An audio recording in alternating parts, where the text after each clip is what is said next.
It's a beautiful day here in the Florida Keys. And I'm stuck on the bridge. Traffic is backed up.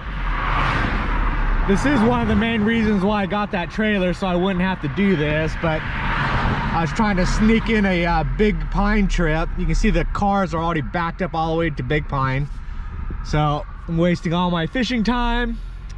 This is going to be a big waste of time, but what you gonna do? Still a beautiful day though.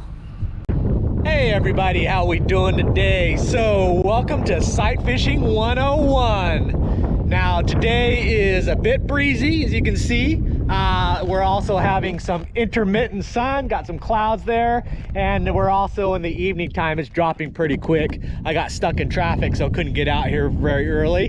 However, it's not the greatest time to actually be sight fishing, but what it is a good time to do is to practice. Now, for those that aren't familiar with sight fishing, or sight fishing specifically down in the Keys, okay, today's will give you a good tutorial or something that you can do to kind of familiarize yourself, basically to help you see, okay, help you to understand what you're seeing, okay, as well as to help you kind of learn what you should be looking for. All right, now we're not going to actually be going to do some sight fishing, but we might see some stuff, but that's really not the important thing or what we're looking to do today. So anyways, that's the plan, so let's get started. Now first off, I wanted to get to some more sheltered water. You can kind of see the winds blowing right through there, so getting on the other side of these mangroves here will make things a little easier, just to find some cleaner, not so rocky water, so we can see a little bit better, and then we can get started. The first technique I want to practice is all about the bait. Now for my sight fishing, it started with chasing bait, whether it be pilchards, ballyhoo on the reef, pinfish in the grass, blue crabs in the sand. Okay, so my target species when I first started sight fishing were little itty bitty 1 inch, 2 inch, 3 inch baits. So when I graduated to go actually chasing after bonefish, permit, tarpon, redfish, snook, it was actually not a big deal. I kind of just like, yeah, there's one, there's one, there's one, and it was fairly easy for me. Where I know for people that aren't familiar with sight fishing and seeing in that water, because the amount of people I take out and they just don't see anything. It could be a 5-foot tarpon and they just don't see it. But it can be very difficult because you're looking through the ripply water, the glare of the water, okay, the little depth perceptions, things get bigger and smaller because the water magnifies it. So it can be a little bit hard. However, if you practice chasing bait, or at least going to these little protected coves, finding little spots, like this is really good conditions, it's shallow water, we've got good sun right now, the mangroves are blocking the wind, okay, and then it gives you really good visibility. So like I see the little mud minnows there, there's mohara in here, there's needlefish in here, okay, so I'm seeing all those, but I could take somebody else, put them right here, and they're going to see none of that because their eyes are not in tune to looking for the little creatures in this type of water. However, if you take the time, anchor up next to a mangrove, a sandy spot, and just kind of zero down onto the little organisms, the plant life, the weeds, focus in on those, and then as you start moving out and start looking for movement, you're going to start picking up all those little minnows and small little bait fish. And then once you've got that, that's one big step to seeing that 1 foot, 2 foot, 3 foot fish out there. So definitely take some quality time and chase bait. I mean, it's great for your fishing. If you could see pilchards and you can catch cast net pilchards, man, your fishing is going to be so much easier. But just use that as a tool to be able to improve your visibility. So I could also see about halfway to where those tree branches are there. There's a pelican sitting in the one on the right, but you can see the little ripply water there. There was a splash there, okay? So I could see that distortion in those ripples, and I know that's some sort of bait fish or school of something there, most likely little finger mullet. But it's stuff like that. I mean, it's just a tiny little ripple that if you're zoned in onto that, okay, that means that you're going to be able to find the fish easier, because that's no different than looking for a tailing permit or some bonefish nosing through the flats there. So you have to be able to see these things, and this is a great tool and technique to practice. By finding that, we're going to run up on them and see what they are, but excellent practice. You see those, then you're going to be able to see the fish. I see more ripples over there, okay? So we're chasing bait, but I see the ripple there, but I'm definitely know that those are there. So let's keep on looking here. Yep, I can see them, they're mullet. They're all through here. See the mud that they just kicked up here. They'd be finger mullet. So those are 4 to 6 inch range. A little bit hard to see, but that's good practice, because a bonefish on the sand flats is even harder to see than those mullet there, because there's not necessarily a school of them. But very important tool here. All right, coming up to my practice spot number 2. It's a nice little channel flats right between these two islands. Gets a lot of current. See these guys right there. So this is going to be our spot for practice number 2. Bam. Okay, practice technique number 2 is going to involve those guys. See him swimming through there. But we're going to be targeting sightseeing, not fishing, for sharks, rays, barracudas. Alternatively, we'll look for the bigger mullet, mangrove snappers, bigger mohara. And the reason we're going to do that is we're going to look for, is twofold. One, we're going to look for similar sized fish, so a little bit larger profile than bait. So we're looking to look for fish that are the size of tarpon, redfish, snook, bonefish, permit. Now, why are we looking for sharks and rays and kudas versus just looking for our top-notch redfish, snook, tarpon, all that? Is because those fish are hard to catch. They're hard to see, okay? And you need to put in work to find them. And sharks and rays and barracudas are pretty much everywhere, and you can see them everywhere if you're looking. What I would recommend doing is finding a spot like I have here. It's a flats area between a couple of islands, so it's actually a pathway. Look at this guy right here. See that? Look at his size. I mean, that's a perfect juvenile tarpon size, big bonefish, snook, permit there, okay? But got a lot of flats here. It's got somewhat sandy bottom, so it's a little bit easier to see versus totally grass flats there.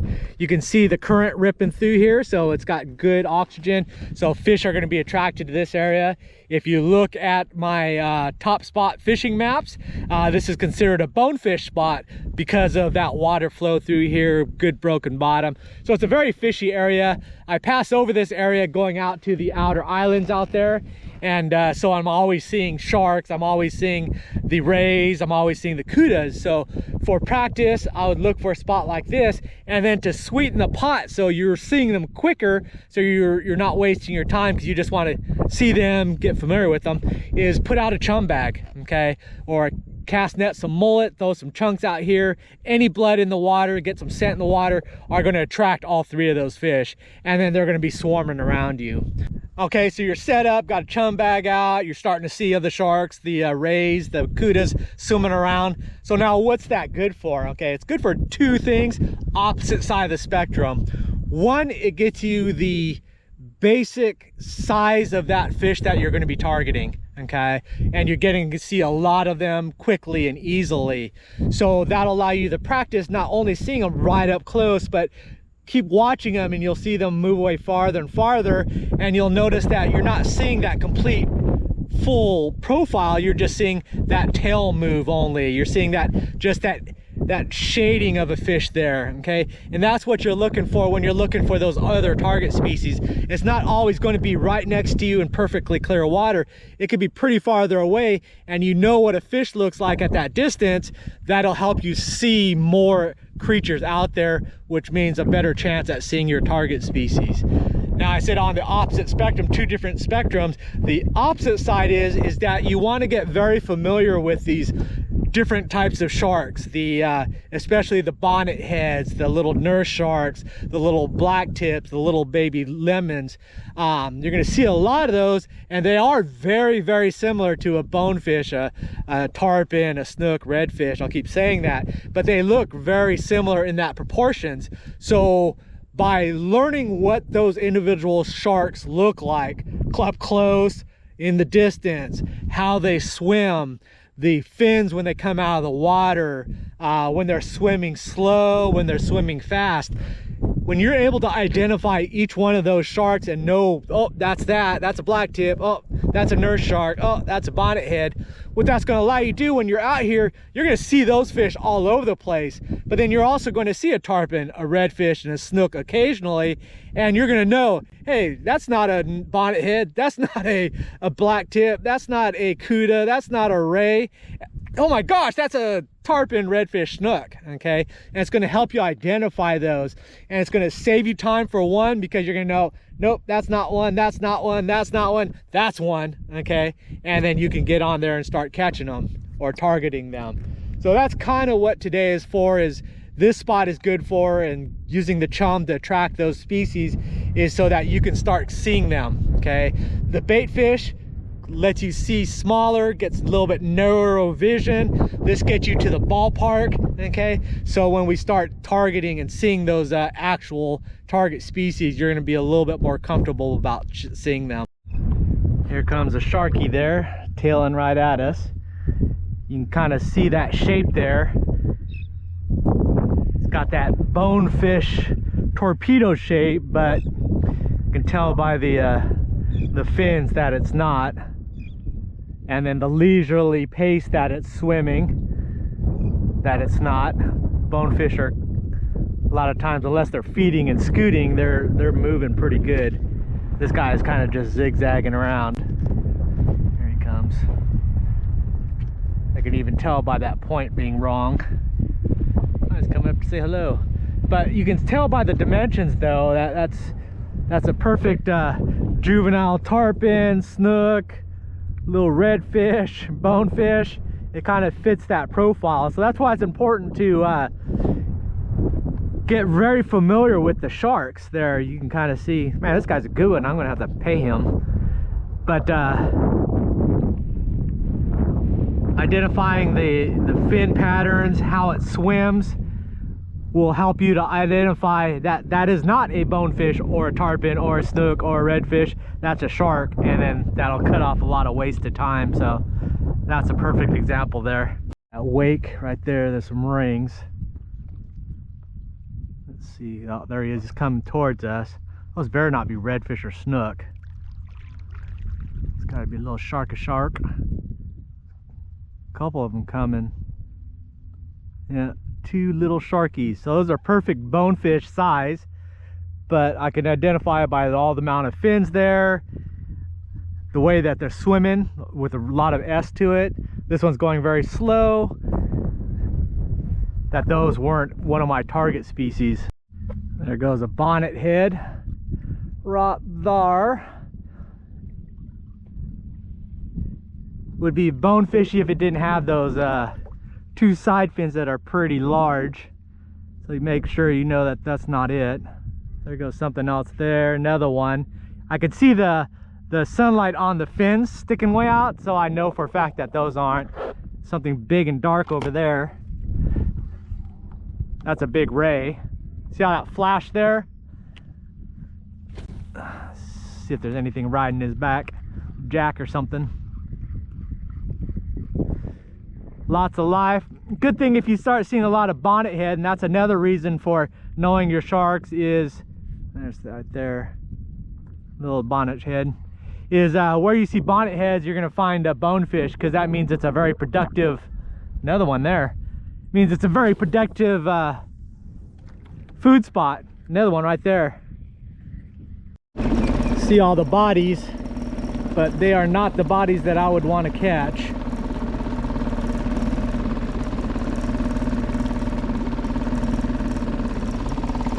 Tucking underneath there. Look at all these in here. Shark, shark, snappers. Any other bodies? Not the ones that I want. I saw a Goliath grouper go into those rocks over there. Crazy. This is my aquarium spot. Got cooters. Got all the tropical fish here. All these guys here. Groupers, sharks, rays. Real clear water. Love this spot. Nice big snappers. Big snappers, big snappers. All right, the third practice technique is watching my videos. Okay, got that big old shark there. I'm over here in my aquarium spot, but this guy, my GoPro 7 Black with the dive case and the cool GoPro mount and the cool PVC adapter to my Mr. Long Arm stick with my wrap foam insulation there and my kind of smaller than my rod holder hole so it doesn't fall out and lose it. GoPro filmer, okay? I'm definitely wanted that specifically so I could show you guys sight fishing as I'm actually fishing, so that you can kind of see the different fish that I'm seeing all the different species, seeing what, oh, there's that big grouper there. Oh, that's that big old Goliath. I don't think he'll hit a topwater. Oh, where'd he go? Keeps hiding in those rocks. Took my eye off him for 1 minute. Need to rig up a shrimp. Where'd he go?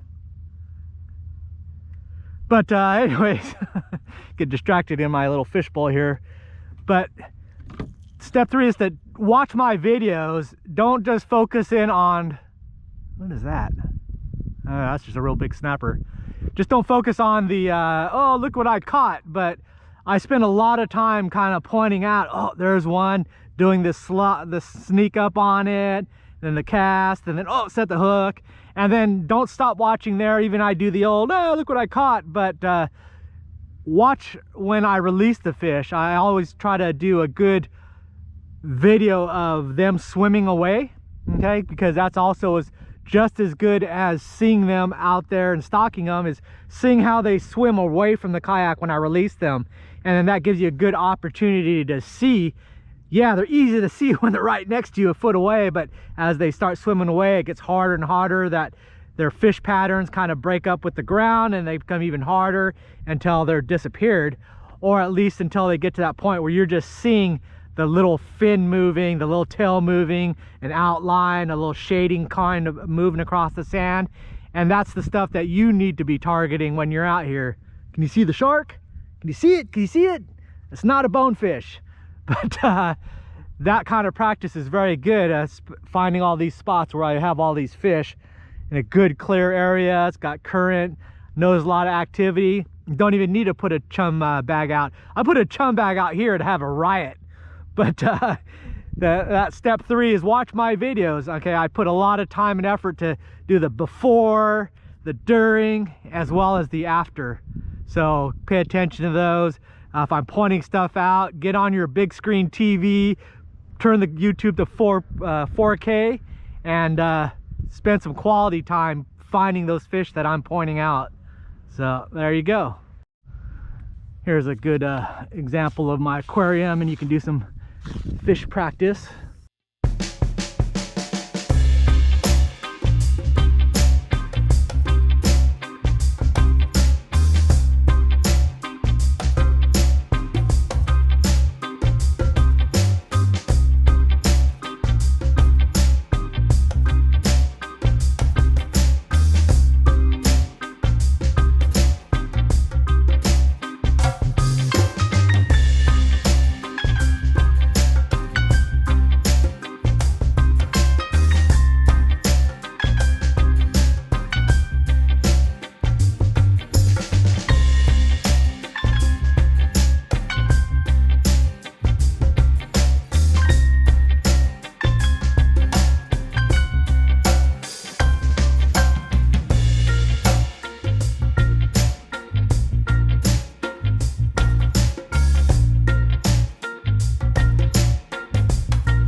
Alrighty, so that is Sight Fishing 101 Part 3, Practice. Practice, practice, practice.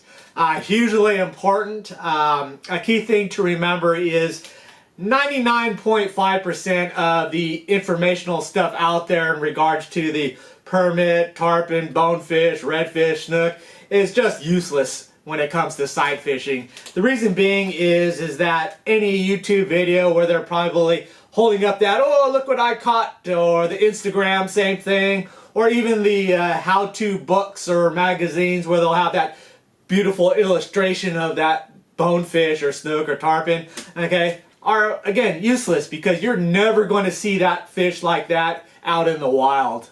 Never, okay? What you're going to be seeing is an outline of a kind of a body there, or maybe a shadow, or just a little twitch of a little tail there. And that's the kind of thing that is really what you're going to see when you're out sight fishing, targeting those species.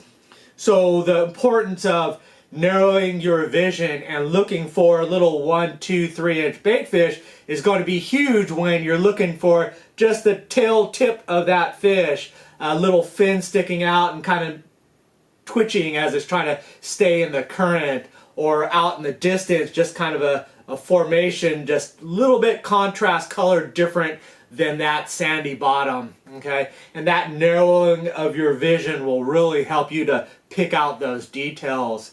Same thing with looking for similar body shape fish that are a lot easier to find, will help you to kind of get you at least in the ballpark of what you should be looking for. Because again, someone holding up a fish, someone showing a drawing of a fish, a picture of the fish, all in the air, has nothing to do with sight fishing, what you're going to be seeing inside the water, under the water. So just keep that in mind there. And then like number 3 is that when you're doing your online training, look at those videos that aren't just, oh, look what I caught, or just reeling it in and showing that kind of stuff. Look for the ones that are showing you, like, there it is, okay, we've got it targeted, now we're going to work on it, throw cast to it, whatnot. And almost just as important is that release, okay, because you get to see that fish swimming away from you.